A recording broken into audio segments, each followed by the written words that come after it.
తలదిండు వేపాకే పూల పక్క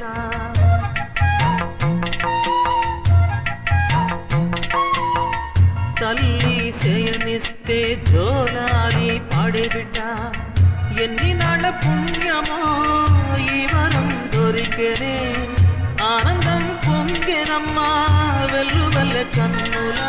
దేవి మహాదేవి ఏ సేవ చేయగలనే పాదం నీ పాదం సర్వదోషాలు తొలగించునే చల్లని మల్లేలతో ఊయల కట్ట మాత